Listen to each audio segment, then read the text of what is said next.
can trust with the bag. I wouldn't, but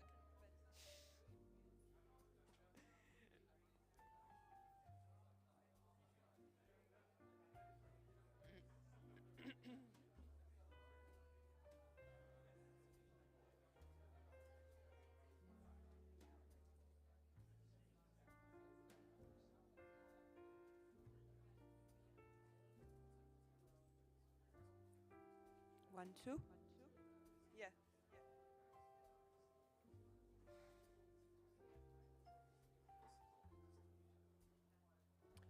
And while I'm waiting.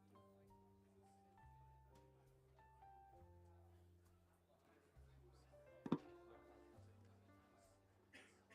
doesn't matter. Anyways, you'll talk like you, yeah.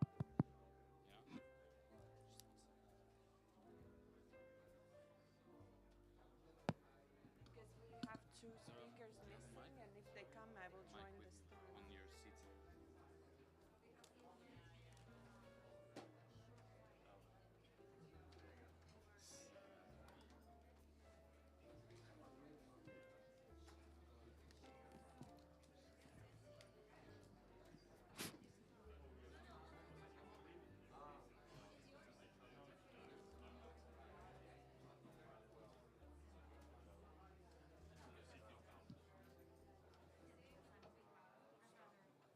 Yes, can I start? Is it working? Yes, now it's working. Super, thank you. Sorry for a little bit of delay. We are waiting still for our two speakers who are on the way. But meanwhile, I would like to start. So welcome everyone and thank you for joining this session, which is rather late in COP and also late tonight. So we appreciate your presence here.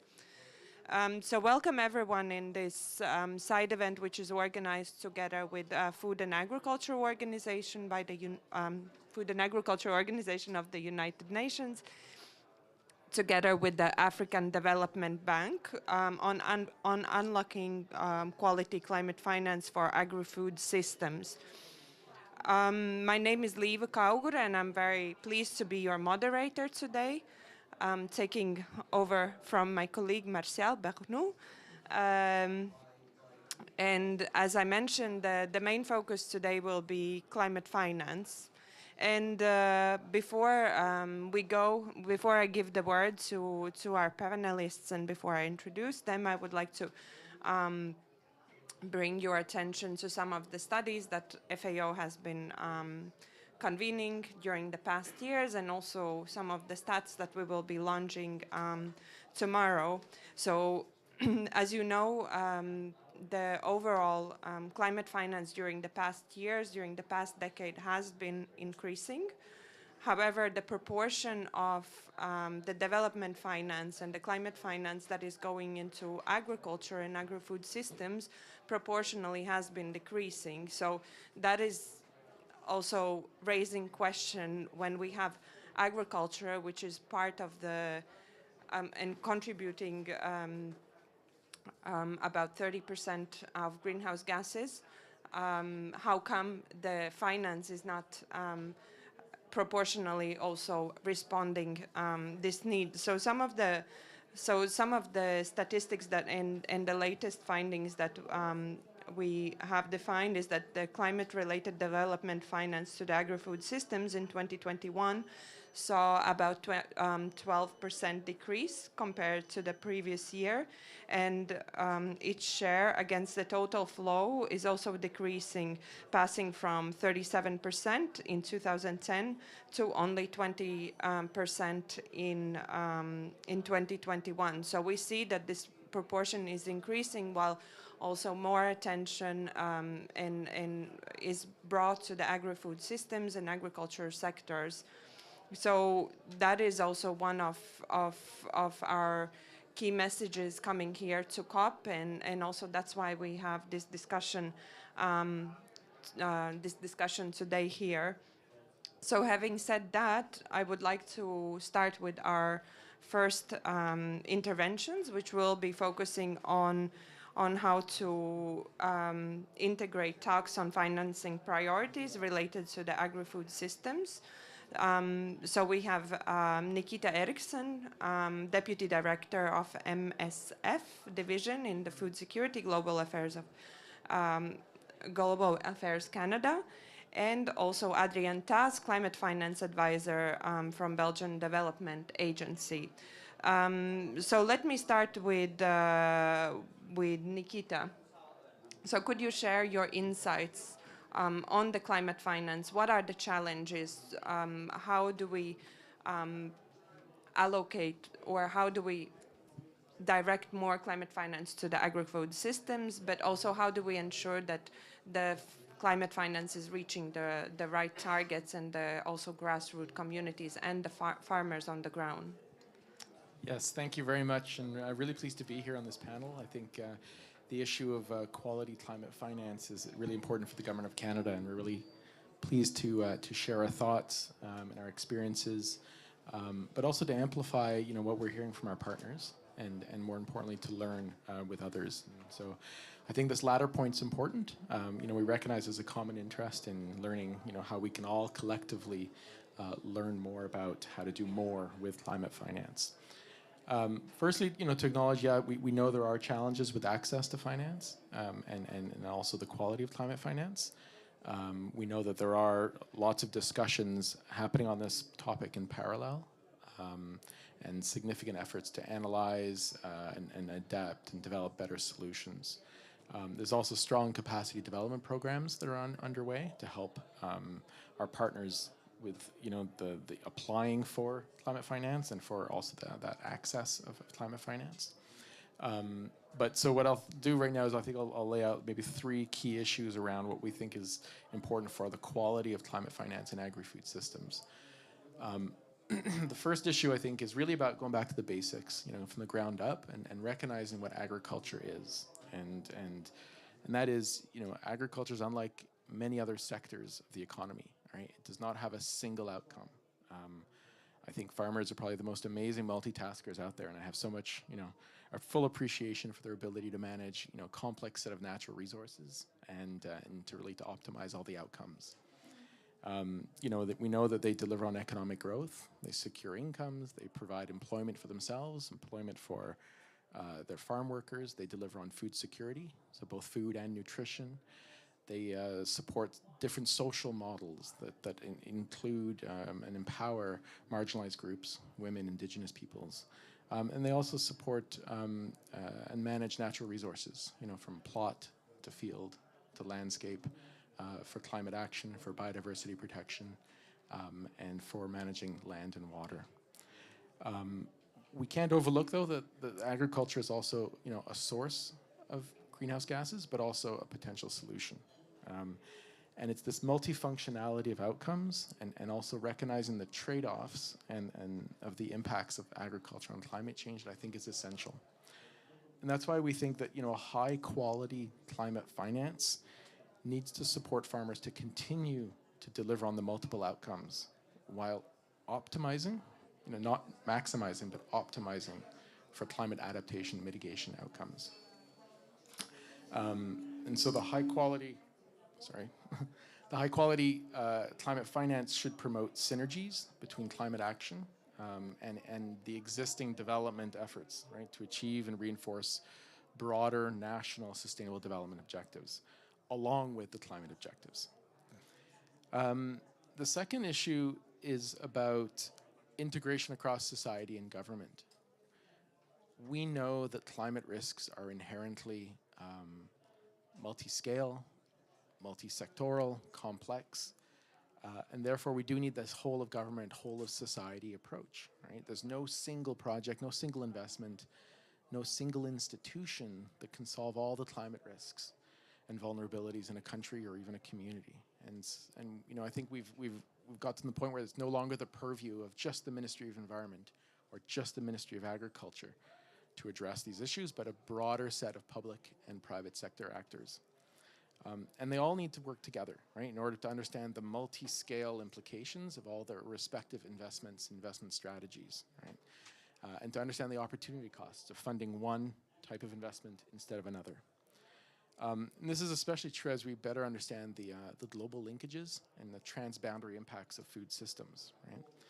So what we're suggesting here is that we need to move from an agriculture to a food system perspective, right? For us to better understand the full range of actors who are implicated and who have a role in managing this climate finance. And that will make the climate finance much better, much more effective. The third message is about the evidence. I think the policy agenda has strong consensus, right? And we saw that earlier this week. I think 130, 140 countries now have endorsed the Leaders' Declaration, the Emirates Declaration, confirming that agriculture is part of the climate change agenda. But I think now we need to move past this policy agenda and towards more of an evidence-based agenda. And we know that we have the data tools out there at our disposal, right? There's artificial intelligence, there's machine learning, there's geospatial tools, and these can generate an incredible amount of evidence to inform not just broad investment strategies, but also discrete interventions at plot scale. The current evidence we've seen is that there's a huge range of cost effectiveness or value for money in the interventions in the agri-food system, right? And they can vary by about 1,000% between interventions. For example, we've seen carbon abatement costs at $10 per ton for some interventions, and some interventions can be as high as $400 per ton. That's a 4,000% spread, right? I mean, the question there is, why would we invest $10 million in a project that we can achieve the same outcomes for $1 million, right? So clearly, there's much room to have a much more, purposeful approach in choosing higher quality interventions with our climate finance. And what we need here is, we need more impact evaluations of climate finance in the agriculture and food systems area, systematic reviews, but also better tools to analyze decades worth of gray literature that exists and project reports that are really in these inaccessible formats. And that's where we can bring in artificial intelligence and machine learning to draw out some of that evidence. This evidence will also help us to ensure greater transparency in how decisions are made for climate finance investments, and hopefully show that we are choosing the best outcomes for every dollar spent. And I think that's an important communication piece to our developing country partners about how climate finance is being deployed. Climate finance should enable learning and corrective actions, right, to be undertaken during the life cycle of a project. And so we can encourage local communities to self-organize and take that collective action to adapt and change during a project and adapt to the various climate change impacts that we haven't been able to anticipate. I mean, there is some evidence that these learning spaces for local actors have been created, but the climate funds are not always collecting them, locally relevant success indicators for them, or recognizing the need to kind of integrate that learning into the project implementation cycle. So there's not only a case for substantially stepping up monitoring and evaluation efforts, but also for doing it in a way to enable learning across climate finance providers and across different regions and sectors and context. And this should enable, providers to collate findings and share lessons learned towards more cost-effective and more transformational project design in the future.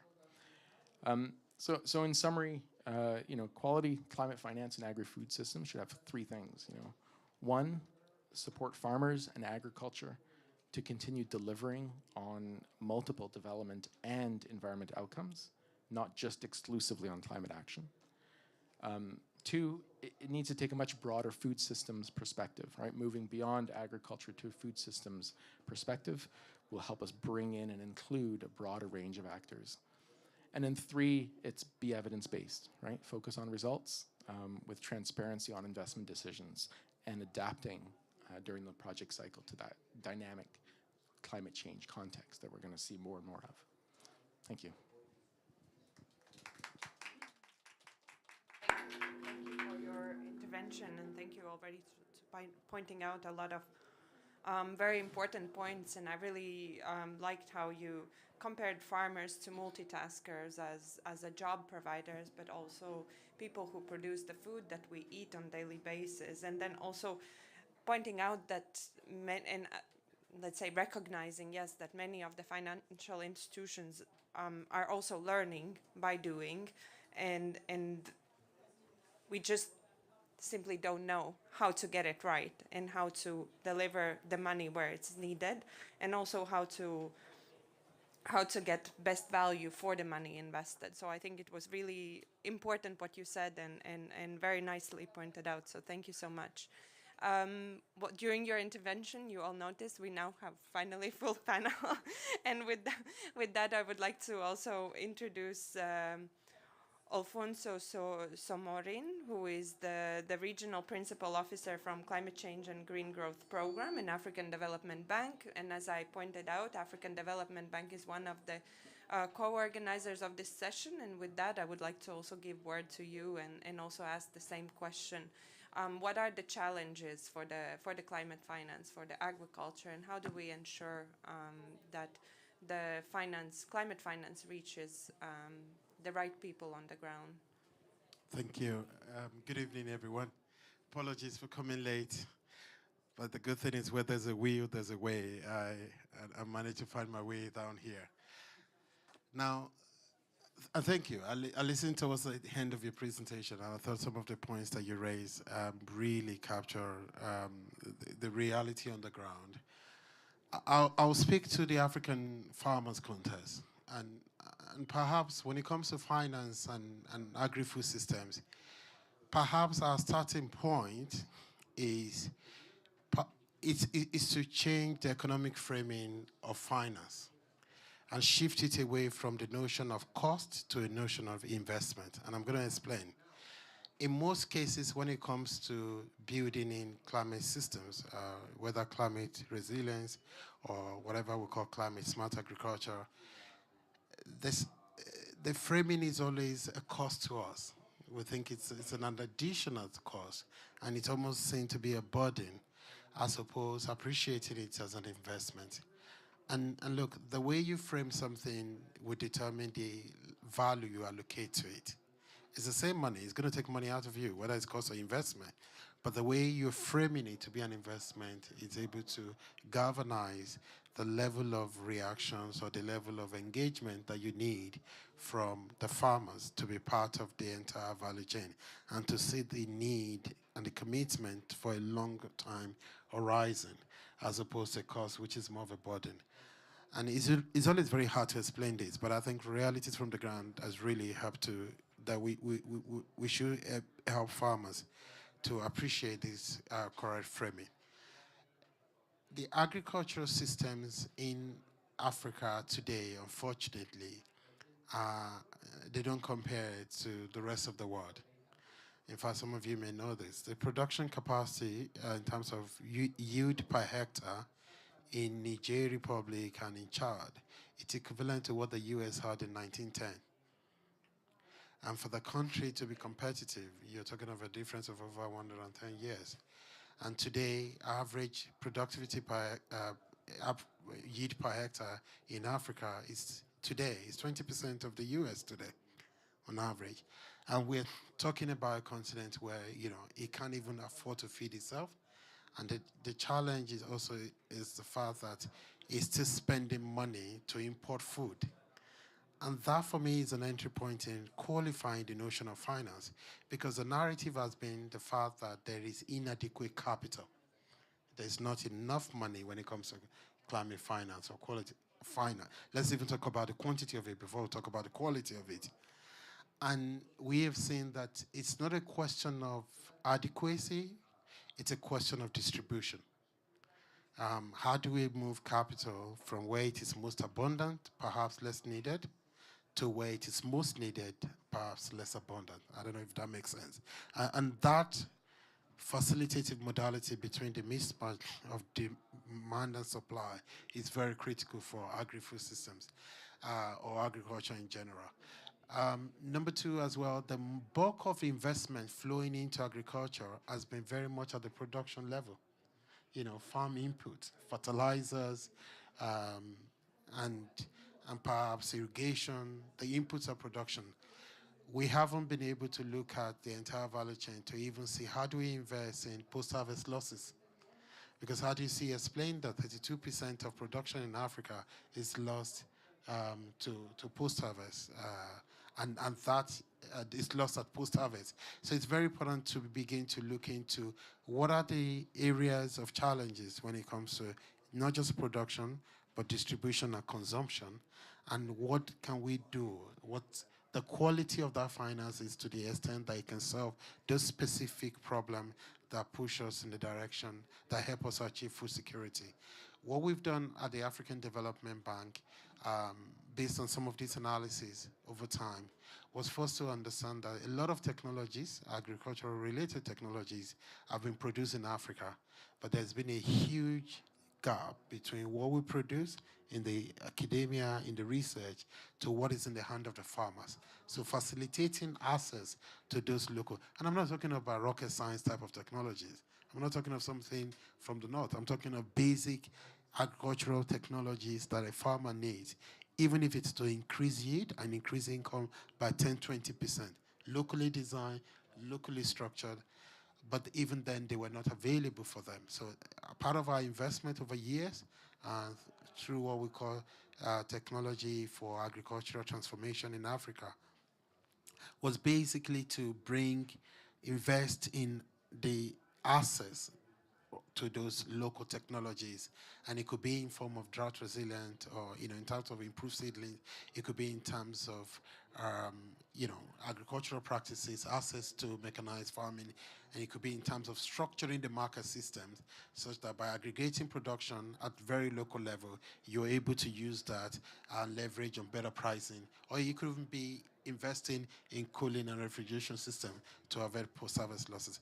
And those technologies are available, but they needed to be deployed at scale in order to drive production and ultimately access to and the business side of it. The second thing that we did as well, it was also to understand that even at best, we may have some losses that are unavoidable. How do we put insurance systems for the farmers to be able to help them in the event that you deal with losses? Now, the challenge for Africa is the climate crisis in Africa is a water crisis. When it rains too much, it leads to flooding. When it doesn't rain at all over a period of time, you're talking about drought. The way you respond to drought is not the same way you respond to flooding. And so some of these farmers are stretched from one end of water crisis to another end of water crisis. And so an insurance mechanism is very critical in place, very critical to be able to help them and perhaps support in case of losses. I want to end by saying the quality of the finance in another sense also comes in terms of in what instrument is its financial resources available, particularly to the farmers. In some cases, I'm not a big fan of everything should be done by grant, but access to stable, predictable flow of capital is very critical. In some cases, directly to the farmers, but in some other cases as well, not even to the farmers, is to invest in things that create market opportunities for the farmer. If you can help them to aggregate, have access to international market, they would not find any problem in taking a loan. The point is more in the market. So our engagement, and I'm just talking about what the bank has been doing, has been very much largely around looking into that process of moving farmers from just pure production agents to the entire food system, stakeholder, which also involves producing high quality agricultural products and services for the growing population. It's still learning by doing, but I hope I'll get a chance to put some ideas forward. Thank you. Thank you so much. Thank you for sharing a lot of great points, and also for pointing out that there's no sole solution for the whole world, and how different farmers are across the world, across the different regions, but also across Africa as well. As well as pointing out the challenges that African farmers are facing. And then for decades, the funding has been going really on the production, and that kind of resonates what was said before, that we also have to look how how do we understand and how do we make an investment case for the full food systems approach and helping farmers to benefit from that, as well as pointing out the heavy climate crisis that actually African farmers are experiencing, particularly in the Horn of Africa, and how you can recover from the climate shocks, from the droughts, and from the flash floods and rains when you move constantly from one crisis to another. And it's been over now, I think it's the 7th year with the failed season, so you cannot even recover. So these insurance mechanisms that you were mentioning are critical. But at this stage, do we actually speak about insurance in the Horn of Africa, where we constantly have climate crisis and they are heavily affected, and it's heavily affects farmers. So thank you for pointing that out. I think Adrian, you will have quite a challenge to add more, but I will pose the same question. What could you add to this discussion? How do we make an investment case for farmers and also to transform food systems? Yeah, thank you very much. And indeed, very hard to add to what has been presented already, especially on late in the COP and late in the day as well. No, I think there are a couple of points that I want to make, and maybe as a quick introduction, I'm a climate finance advisor for the Belgian Development Agency, but working in the Ministry of Economy and Finance of Mozambique. And well, first of all, I was very surprised to see that figure. I saw it a couple days ago, 4% or something of climate finance going to the agricultural sector. This is really quite surprising. If I look at the context of Mozambique specifically, with so many people depending on agriculture. So it is a big question, a big question mark. And what are the challenges? Let me first say, I think there are a lot of challenges in the climate finance architecture itself. I want to start with seconding what was said before. We need to figure out ways to make sure that funding flows from where it is abundant to where it is less available.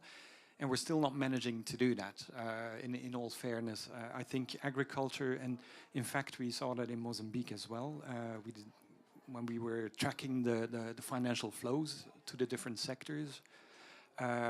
Agriculture has lost its sexiness, or I don't know what happened, but indeed there is a clear declining trend.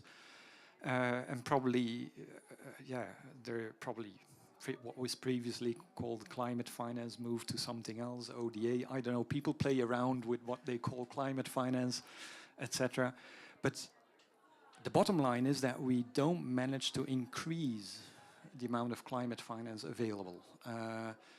And I know this has been debated many, many times, but this is, I think, one of the fundamental bottom lines that we need to look at. The second thing is we do need to look at more and more different sources of climate finance. And I think, for instance, the initiative by the African Development Bank around rechanneling SDR, special drawing rights, to mobilize more funding for the continent, part of which I assume will also go to agriculture, is extremely important. So that is a new source, I believe, of climate finance that hopefully countries will be able to tap into at some point. Another one is the carbon markets. I'm always very disappointed that because they have been there for 20 years and they come and they go and they come and they go. And when are we finally going to take a decision on this? It is a mechanism, it's a fundamental mechanism through which you can achieve what the colleague was saying, channel funding from where it is to where there is no funding. And it would work in the agricultural sector. There are a number of really nice examples available. So this is on the supply side of climate finance, and I can talk much longer about it because this is something that we're working on day to day in the Ministry of Economy and Finance, how to mobilize the climate finance. Having said so, I still think it's easier to mobilize the funding than to actually deploy it, especially in a context like Mozambique. And that's now going to the core of what we're discussing here. How do you get when you mobilize climate finance, how do you get it to the right place? And in this context, because I'm not an agricultural specialist, but I love the way you described the farmer being sort of the multitasker. And I think we have a responsibility probably as implementing agencies, and African Development Bank, FAO, Belgian Development Agency, to also spend more time on the quality of the proposals. Let's call it climate finance proposals to make it easy. But when we mobilize funding, thinking about what is now a really efficient way of, or what is an implementing mechanism, what are the best mechanisms to make sure that this funding reaches the local economies, the farming economies, the farming communities. And I think there is still a lot more that we can learn. I loved your observation about the need to have a more, in-depth learning culture of. Because when people apply for funding, it's like I've seen a lot of these applications, and sometimes I also think, to be very honest, it's very difficult to approve this kind of funding application, and we need to get more clarity on how is this implementation mechanism that you propose really going to deliver the outcomes on the ground, and how have we built further on lessons learned from the past and from other actors. And as a last point that I want to make at this stage, and it's related to that, I think we need to have a much stronger culture of partnerships. We say that very easily, with the African Development Bank, with FAO, let's partner, let's align, let's collaborate, all these words that we use. But when it really comes to it, it proves to be extremely difficult. And in certain cases, it's even counterproductive. And I have the advantage, when sitting in the Ministry of Economy and Finance, we receive all these partners, and they all come with their IDs, and we can support the government of Mozambique, and we will do the ABC. And there is very little partnering going on then. It's really about, I have my agenda, I have my way of doing things, I have my time frames, I have my administrative rules. And then the kind of collaborative spirit that we all talk about is quickly disappearing. But I think it's fundamental that we start doing that a lot more. It's easy to say, but there has to be hard learning there as well, and much more effort to align ourselves and scale the delivery of some of the solutions that are out there. And maybe that was captured yesterday. It was a very nice phrase that I believe it was the head of the Swedish Energy Agency. Not sure if somebody from Sweden is here, but he said, partnerships are the new leadership. And I think that really summarized it.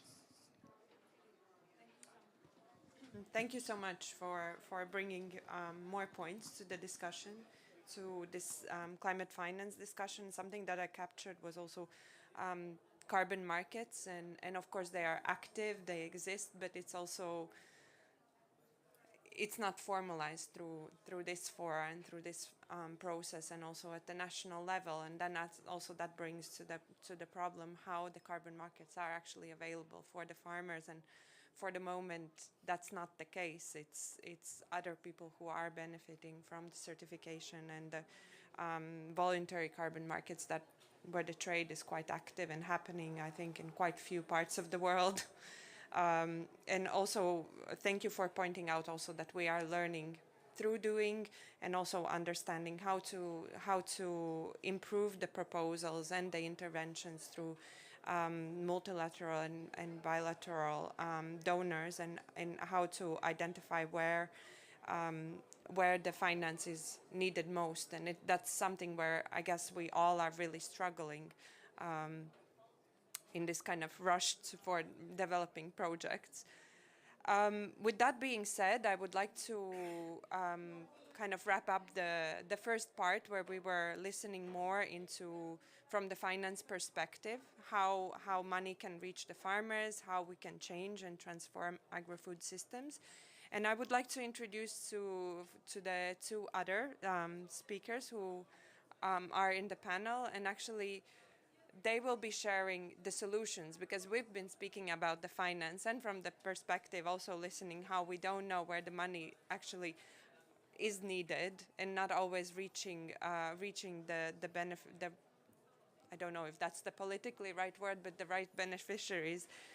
So I would like to invite Cécile Martin Phillips, who is a director from the Francophone Institute for Sustainable Development.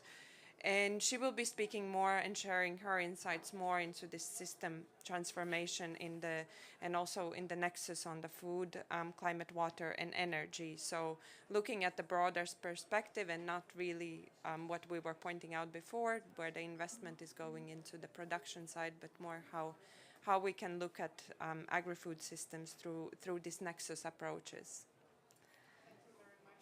I see that there's translators over there, and I'm supposed to speak in French because I'm from the Francophonie, and French is also one of the main languages spoken within the UN.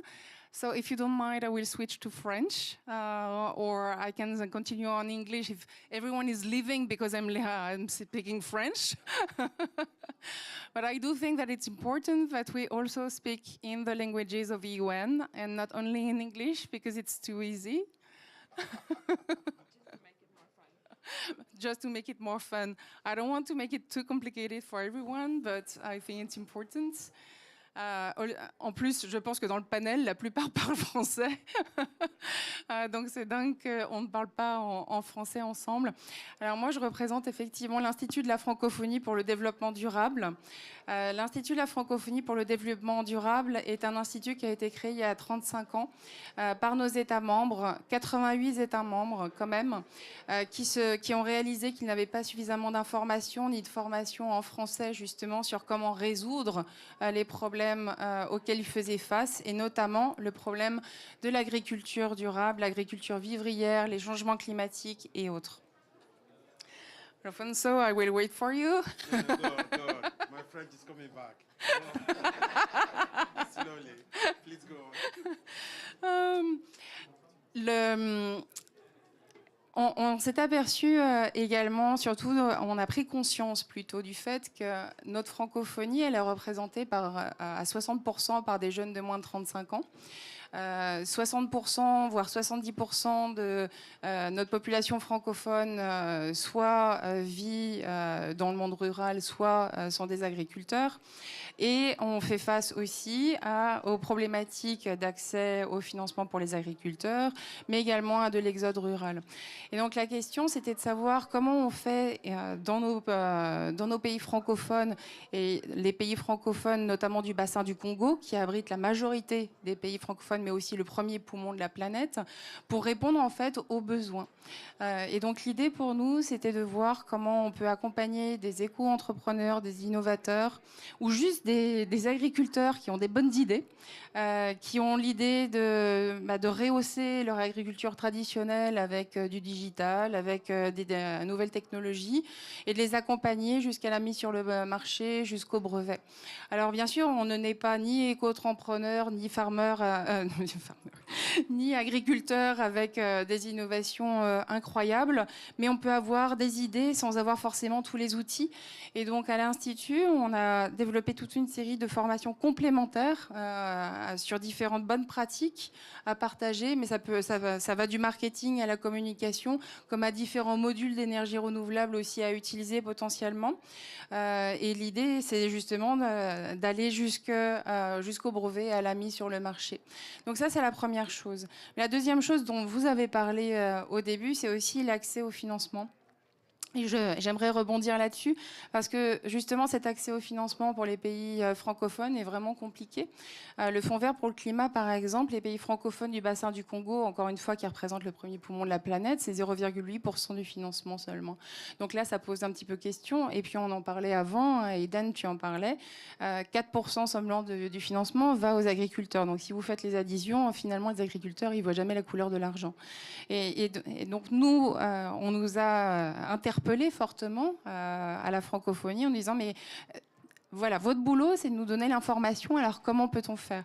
Et donc, on a développé une plateforme. Il n'y a rien d'innovant hein, ni de révolutionnaire, en partenariat d'ailleurs avec le NDC Partnership, qui a tout en anglais. C'est fabuleux, mais tout en anglais. Et donc, le partenariat, c'est justement de rentrer sur la plateforme en disant qui vous êtes en tant que porteur de projet. Je suis un agriculteur, je suis une collectivité locale, je suis une petite entreprise ou je suis juste un éco-innovateur. Quel est le seuil de votre projet? Également, quel est l'intérêt, la thématique principale du projet. Et là, on essaye de vous orienter sur des mécanismes financiers qui sont à votre échelle. Ça peut être effectivement de la grosse échelle, si votre entreprise ou si votre agriculture est déjà développée, mais ça peut être de la petite échelle également. Donc voilà, c'est au début, et on est à l'échelle de la francophonie, mais on essaie de trouver des petites solutions pour aider justement nos pays francophones à atteindre à la fois la finance climat, mais en même temps répondre aux besoins qui est de l'agriculture vivrière sur place sans manger la forêt et tout en essayant de sauver la planète. Well, thank you so much, actually, for linking a lot of things that were raised. So for capacity building for farmers on practices, on sustainable practices and how to reach certain certification, also for sustainability, and also what you were saying that the partnerships is the new governance or the new leadership, or one of you were mentioning that. So I think in the spirit of the partnership also for providing the small-scale food producers and farmers with the platform where they can meet either investors or how to also learn how to upscale their initiatives or their businesses as well. So I think that was very nicely reflecting actually some of what some of the previous speakers were mentioning before. Now I would like to invite our good FAO friend, Lamine Dita. He is from Senegal, one of the countries that is championing actually a lot of agroecology initiatives and also farmer field schools. So I would like to invite you to also share your views, what is working and how in your country working more directly with the farmers, how that can has been helping to kind of link them with the policies, but also them enabling environment for them to access climate finance. Okay, thank you, Liva. I think she has opened already one door, very nice. Yeah. So you but can continue. I will not be speaking French, not English. I will be in something in between. So Okay. it will be Franglish. Okay. Thank you so much for giving us this opportunity to share our experience in terms of climate finance, but also focus on adaptation. As you know, Senegal is a least developed countries that are facing a lot of problems due to drought because we are in the Sahelian belt. And in this area, adaptation is core for us. And what we have as experience is in some fields, in some croplands, because of the constant drought and land degradation, sometimes incremental adaptation is no longer possible. Populations need to shift for transformational adaptation. And that one is very difficult because farmers are used to be using some practices they learn from their heritage, and when this transformational adaptation is to be done, they are now without some knowledge. And in that one, when we are focusing on climate, fighting climate change, sometimes we are saying ecosystem-based adaptation, or sometimes we are building some infrastructures, and we are not making a lot of emphasis on community-based adaptation. And that one is very important because communities can share among them some practices they learned to help each other without the intervention of the government or without the intervention of partners. And that one is the sustainable one because when you go through this way, you can have something that they can continue to use even at the absence of the project. And we have a lot of practices on that area we can share, but I will be focusing on farmers' field schools. We have a lot of partners on that, but the best case I'm going to showcase is the one we have with FAO through the SAGA project. And this project is funded by the Quebec government, Canada. And I would like to thank them for this important support, because when you go now at the grassroots level, you can see some transformation on that area, especially in the area of women. And we have worked with around 275 women in the area of market gardenings using experience sharing. Sometimes you see some women with a lot of experience on market gardening. They have learned also some practices on harvesting rainfall water, sometimes to use it during those areas when rains are not here. And through this experience sharing, we have reached a lot of women now that are that can go have a self-sufficiency I can do in terms of market gardening and making their business. And as you know, when you have helped women to improve its incomes, it has some impact on the families, on children going to school, on sometimes on family health. And the problem now I'm asking is it was raised through the floor, is when we are talking about quality of climate finance, because at country level we are struggling to adapt ourselves with the criteria of partners. And it is not sometimes easy, as he has said, working with GCF, with World Bank or other, and they have a lot of different portfolio formats. So for us, sometimes to adapt is very difficult. And when I want to go to GCF sometime, I want to highlight something. They were saying, no, this one is a small scale case. It is so small, we cannot fund it. So you need to go to large scale. And through the criteria, you can be in one area, this village can be eligible, the other one is not eligible. You need to go far to find another one eligible. And sometimes it is very difficult to connect villages. When your intervention is on the ground, these ones are going to benefit and others cannot benefit. And it is difficult to make this large scale with a lot of coherence in terms of intervention. So with farmers' field schools, we arrived to fill this gap, because you can have one area that benefits from the project in this area. Even the village next one is not beneficiating, but with this farmers field school, they can teach the others what they have learned from this project, and that makes impact and help us to bridge the two villages. Even the second one has not benefit a lot from this GCF project. And this one, I would like also to thank the collaboration, because FAO has worked with the government and also civil society, research institution, and sometimes private sector to see how they can go together to have more impact. So I think sometimes quality climate finance also can be looking at how we can be doing blending between partners, but also seeing how we can work with the research to prove. Because, yes, when we say we are going to build a project on a farmer's field school, the first question the partner is going to ask is, how can we ensure that my finance is going to make impact? And for me, to prove that, I need research. So we cannot go without research.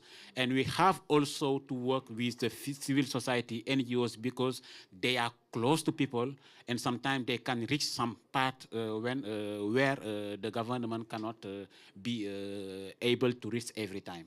Thank you.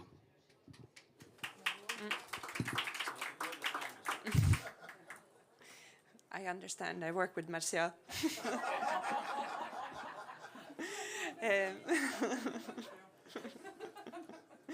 No, thank you. Thank you again for another really great insight on the practices and on the experiences that you've identified that has been working, but also pointing out different challenges, both that farmers are facing also in the times of climate change, that often the traditional practices that they have learned through the generations are not working, and then how to transfer and how to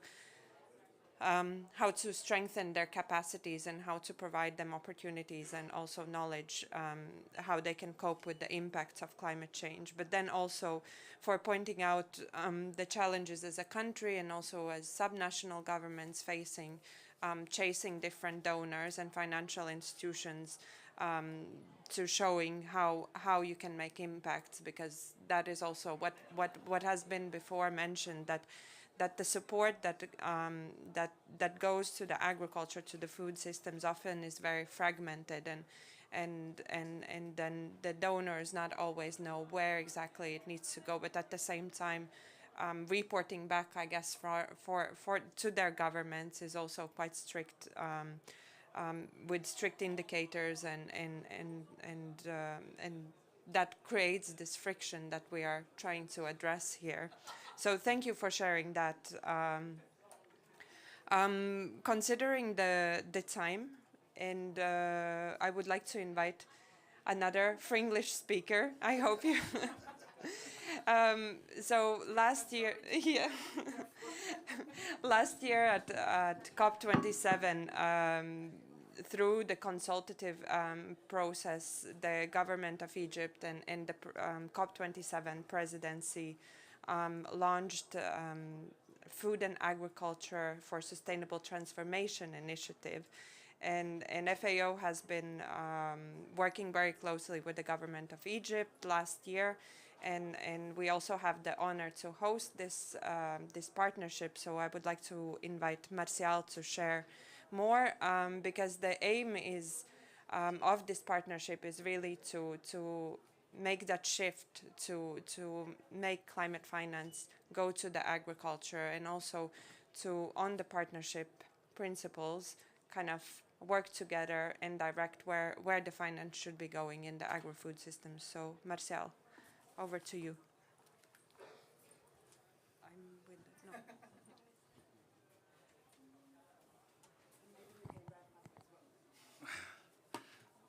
Sorry, I will speak English. Shame on me. Ma posso falar português, assim todo mundo fica de acordo. Não? Bom. Seria bom. So in English, and thanks, I'm also working with Liva. She's working with me, but I also work with Liva, so we're sharing the same challenges. No, but it's a very interesting panel, and I want to try to connect all, and not just to mention what I want. I have for sure, I have my here, where we mentioned fast, and for sure. But back to what you were saying, and when you were mentioning, I was looking also some numbers and trying to have some number from your side, the finance part, some number on the farmer side. So basically what we have a lot of different numbers. It was said that, what's mean climate finance? Climate finance is very broad because it's public. Every government has a budget, and part of that budget is climate finance. So it's difficult to follow that.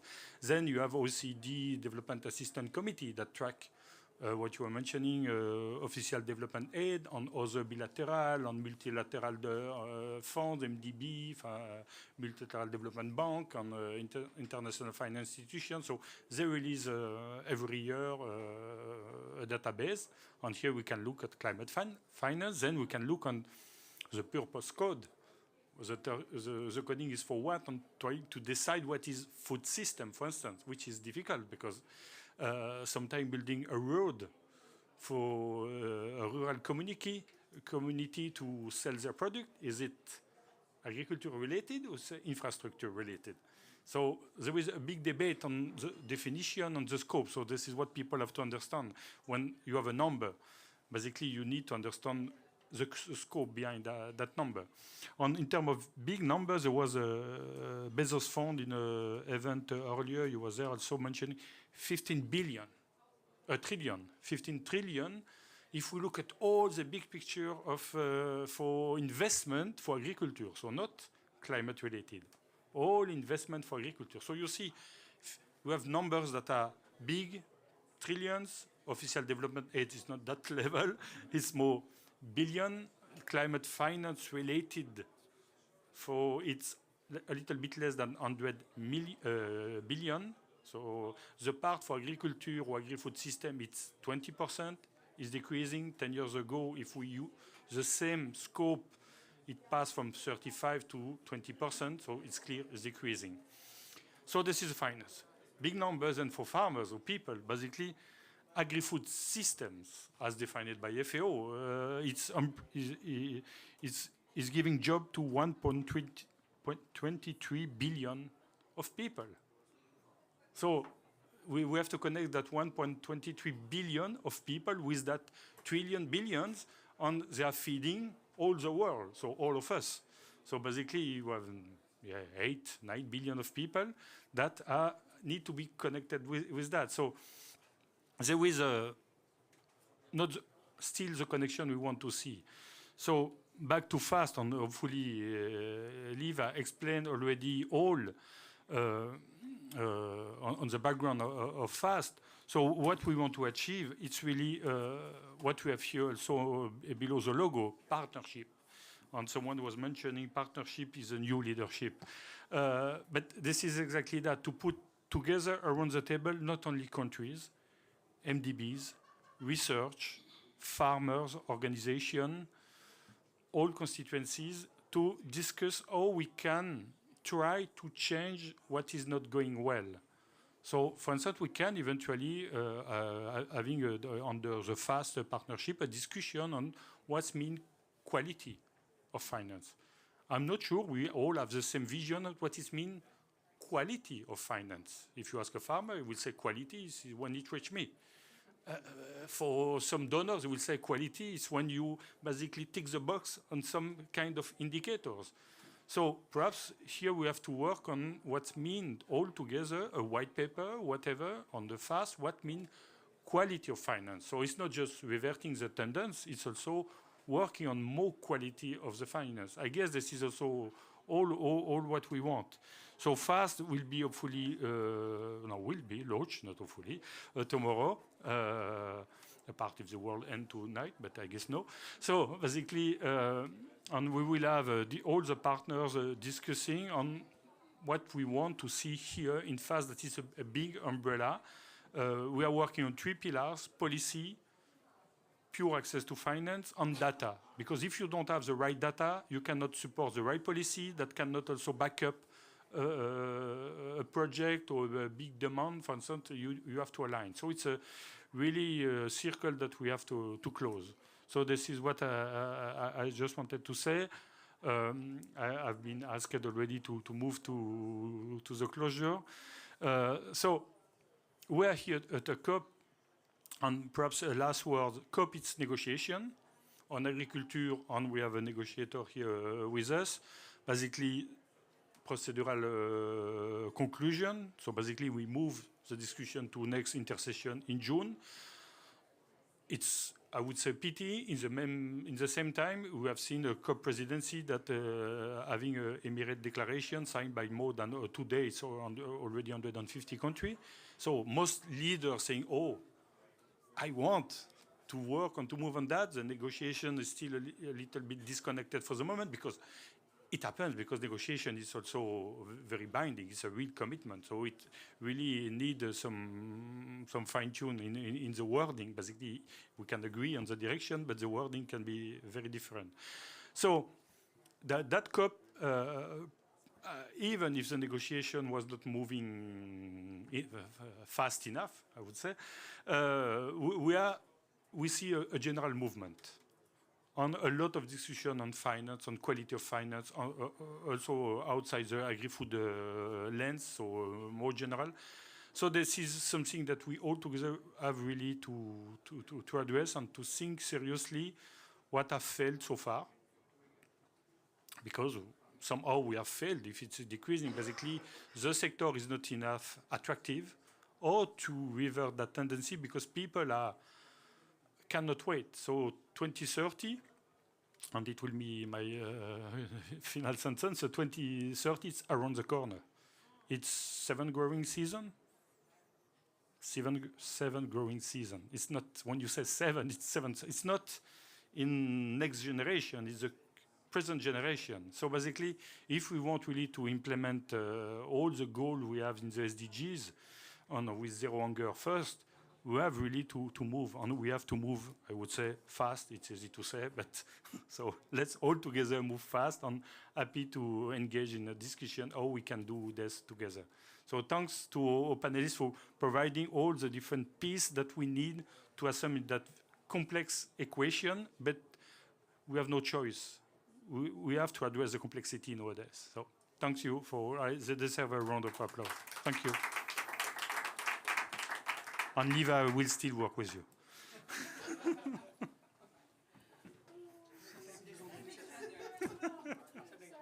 Yeah. So,